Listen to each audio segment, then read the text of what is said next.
रहे हैं लाइव और एक्सक्लूसिव सीधा पहली बार किसी चैनल के साथ इस पर अपनी बात रखने के लिए। सौरभ भारद्वाज जी, कई सारी बातें आम आदमी पार्टी बीते कई हफ्तों में लगातार कहती रही, कोर्ट में भी आज दलीलें दी गई, लेकिन आज कोर्ट ने एक नहीं सुनी और एक एक करके सारी दलीलें गिर गई और अंत में जो कोर्ट का फैसला आया है वो बहुत बड़ा है और उस फैसले में बहुत कुछ कहा गया है। जिसको गवाह के ऊपर सवाल खड़े कर रहे थे वो तो 100 साल से उसी प्रणाली के तहत सरकारी गवाह बनते हैं।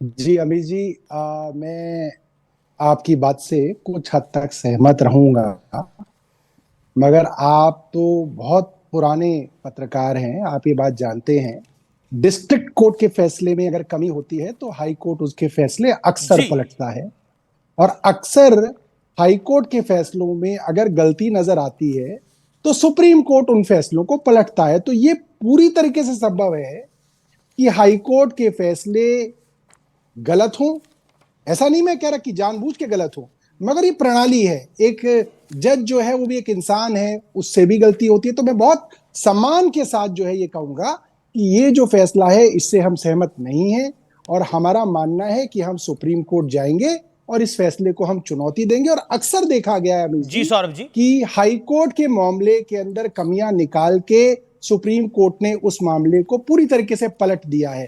ठीक इसी तरीके से अगर आपको याद हो, 7 फरवरी को संजय सिंह जी की बेल का मामला इन्हीं हाई कोर्ट की इन्हीं जस्टिस साहिबा के सामने आया था और उसके अंदर भी तमाम दलीलें जो थी संजय सिंह जी की खारिज कर दी गई थी, इन्हीं जज साहिबा ने खारिज की थी और भारतीय जनता पार्टी ने बहुत जो है उत्साह उमंग के साथ जो है इसके ऊपर जो है खुशियां मनाई थी कि साहब ये फाइनल है। मगर आप देखिए उन्हीं दलीलों के साथ जब हम सुप्रीम कोर्ट के सामने गए, उनके 3 जज के बेंच के सामने गए, तो सुप्रीम कोर्ट ने हाई कोर्ट का इसी हाई कोर्ट की बेंच का फैसला पलट दिया। आपका ये लीगल राइट है कि आप सुप्रीम कोर्ट जाएं, आपका ये लीगल राइट है कि आप सुप्रीम कोर्ट के फैसले से सहमत ना हो, ये आपका लीगल राइट है और इस देश में लोकतंत्र है, वो लीगल राइट बरकरार है। मेरा प्रश्न आपसे ये है कि 164 के तहत जो बयान दर्ज होता है वो माननीय होता है और वो 100 साल से माननीय है। पॉइंट नंबर 2, आज केस फाइल देखी गई है, सबूत देखे गए हैं, उसके आधार पर ऑर्डर आया है और ऑर्डर अभी पब्लिक डोमेन में कुछ पलों में आ जाएगा, बहुत सी और डिटेल सामने आएंगी। क्या आपको लगता नहीं है ये गलत लीगल एडवाइस दी गई अरेस्ट को चैलेंज करने की, और अरेस्ट को चैलेंज करते करते और जो ऑर्डर आ गया है वो बहुत खतरनाक ऑर्डर है। ये ऑर्डर अरविंद केजरीवाल के लिए बतौर सीएम और आम आदमी पार्टी के लिए बतौर पार्टी बहुत खराब है। अमित जी, कम पत्रकार होते हैं आपकी तरह जो लीगल पॉइंट्स को भी समझते हैं और अच्छे से रखते हैं, और मुझे बड़ा अच्छा लगता है जब आपसे डिबेट करता हूं। बिल्कुल इसी पॉइंट पे मैं आपको एक फैसला दिखा रहा हूं, ये संजय सिंह जी का था, 7 फरवरी 2024 का इन्हीं जज साहिबा का फैसला है और इसमें हूबहू अमित जी इन्होंने क्या कहा कि जिस तरीके से सरकारी गवाहों की बात को चैलेंज किया गया है वो गलत है और उन्होंने लिखा कि ये प्रक्रिया वर्षों पुरानी प्रक्रिया है। सुनिए क्या लिखा, the high court also said the law of approver statement is old and was not brought into only to implicate Sanjay Singh as submitted by Singh. The approval wasn't examined by ED alone, but there was a magistrate statement as well. So the approver statement will be put to test on cross examination at appropriate time. कहने का मतलब यह है, जज साहिबा ने उस वक्त भी संजय सिंह जी के मामले में कहा कि अप्रूवर का स्टेटमेंट साहब 164 का स्टेटमेंट है, मजिस्ट्रेट के सामने लिया गया, इसलिए उसके ऊपर कोर्ट रिलाई करेगा। मगर आप समझिए जब ये सुप्रीम कोर्ट के मामले में गया तो जस्टिस दीपांकर दत्ता ने यही बात उठाई। उन्होंने क्या कहा ईडी से कि भैया एक अप्रूवर, आपकी बात जायज है, लेकिन अभी तो जो ऑर्डर आ गया है वो हमारे सामने है, अब इसको आप चैलेंज करेंगे, उसके बाद सुप्रीम कोर्ट जो आदेश देगा। अब आज के आदेश पे हम बात कर लेते हैं, कुछ बहुत स्टेटिंग फैक्ट्स हैं जिसकी बात होनी मुझे लगता है कि जरूरी है। आज कोर्ट ने कहा एक स्पेशल प्रिविलेज मांगी जा रही थी कि वो सीएम है और एक सिटिंग सीएम को अरेस्ट करा गया है, तो सीएम समेत किसी को भी विशेष अधिकार नहीं दिया जा सकता। आप आम आदमी पार्टी है, आप विशेष अधिकार मांग रहे थे, क्या आपको लगता नहीं है ये आपके इथॉस के खिलाफ जा रहा है ये सब कुछ? अब अमीश जी, इन्हीं जज साहिबा का मैं कल का फैसला आपको इन्हीं जज साहिबा का कल का फैसला मैं आपको दिखा रहा हूं, यही जस्टिस स्वर्णकांता शर्मा जी का, और मैं बहुत सम्मान करता हूं उनका, हाईकोर्ट के इंस्टीट्यूशन का बहुत सम्मान करता हूं। उनका फैसला है कल का, Delhi high court stays ex union minister Dilip Ray's conviction to allow him to contest polls. और यही जज साहिबा क्या कह रही हैं दिलीप रे के बारे में, जिनको कोयले के घोटाले के अंदर सजा हुई है, ध्यान रखिए, उनके ऊपर बेल का मामला नहीं है, उनको 3 साल की सजा हुई है अपराध साबित होने के बाद।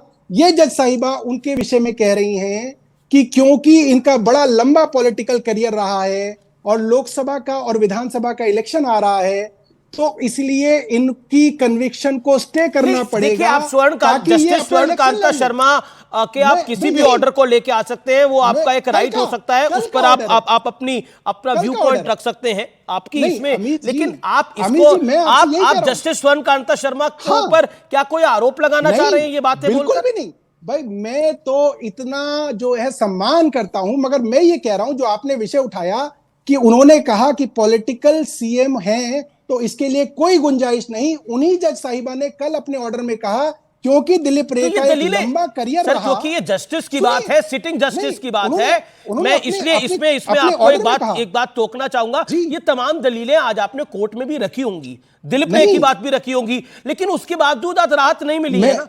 आज कोर्ट ने कहा कि हमने कोर्स कर, आज जो एएसजी को मैं कोट कर रहा हूं, एएसजी ने कहा कि आज कोर्ट डायरी देखी गई है।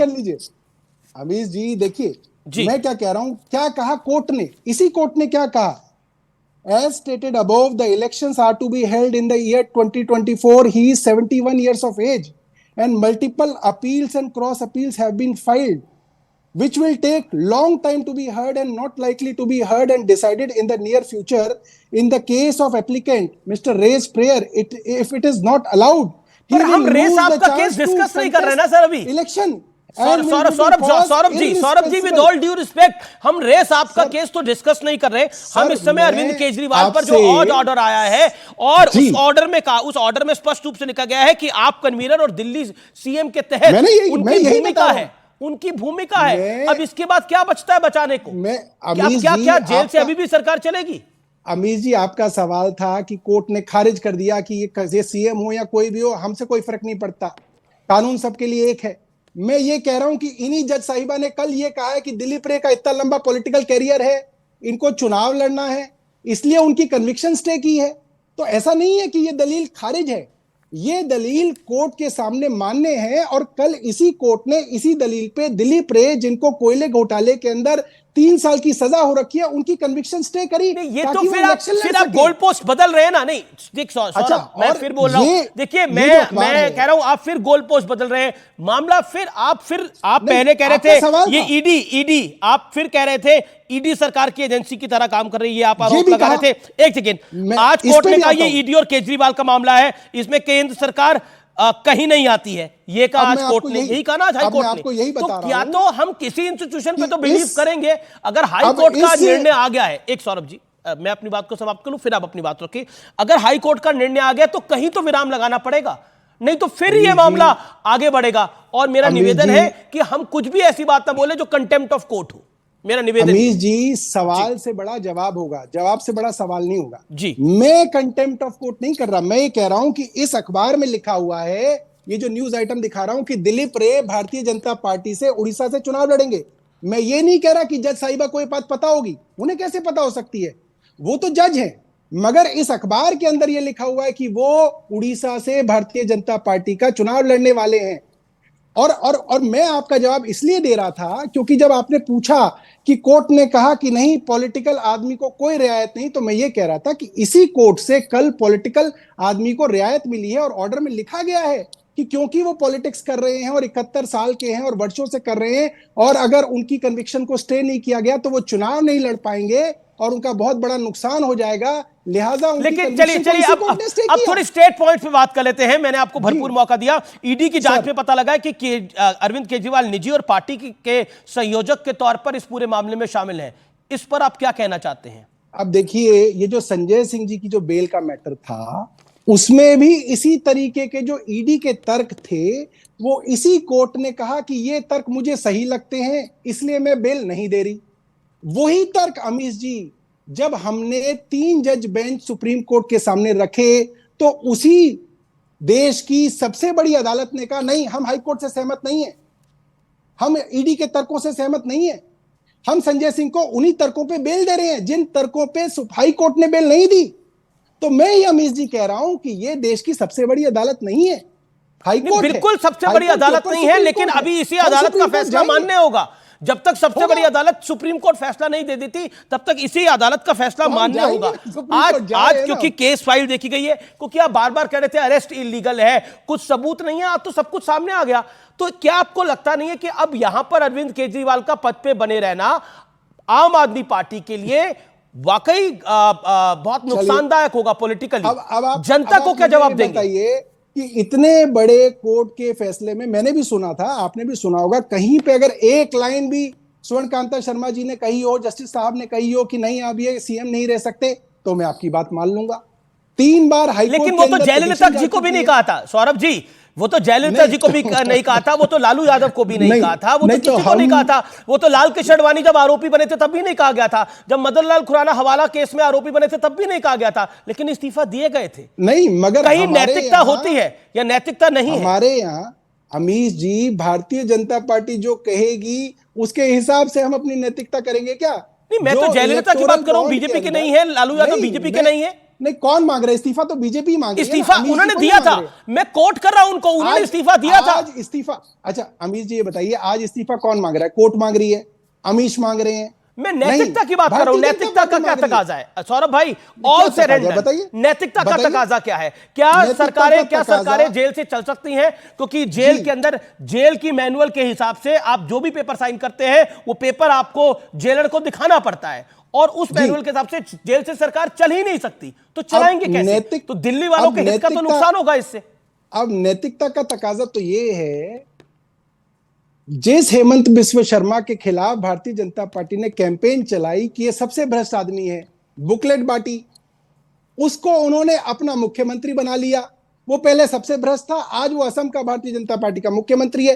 क्या वो नैतिकता है कि अरविंद केजरीवाल भारतीय जनता पार्टी ज्वाइन कर लें, सारे मुकदमे खत्म हो जाएं, फिर वो भारतीय जनता पार्टी के मुख्यमंत्री बन के रह सकते हैं? तो नैतिकता की मोहर जो है वो भारतीय जनता पार्टी ने सर्टिफिकेट दे दिया तो हम कर लेंगे। या अजीत पवार जी की तरह हो जाए कि वो डिप्टी सीएम बन जाए, क्योंकि अब भारतीय जनता पार्टी के सहयोगी बन गए हैं, तो ईडी के मुकदमे अब खत्म हो गए हैं, तो अब नैतिकता का सर्टिफिकेट भारतीय जनता पार्टी ने दे दिया है तो वो कर सकते हैं। आप बताइए, या अशोक चौहान बन जाए कि आदर्श स्कैम के अंदर नाम आया, फौजियों की विधवाओं के फ्लैट उन्होंने लोगों को बेच दिए, भारतीय जनता पार्टी ने कैंपेन चलाया, अब भारतीय जनता पार्टी नैतिकता के आधार पर उन्हें राज्यसभा भेज रही है। क्या नैतिकता माने हम? किसकी नैतिकता माने? बताइए अमीश जी। चलिए, आपका बहुत बहुत शुक्रिया हमारे साथ जुड़ने के लिए। आपने अपनी बात को रखा, लेकिन कुछ सवालों के जवाब आपको जो देने चाहिए थे, हमें उम्मीद थी आप देंगे, लेकिन आप उनसे आगे बढ़ गए। अगली बार आपसे बात करेंगे। ये तो सौरभ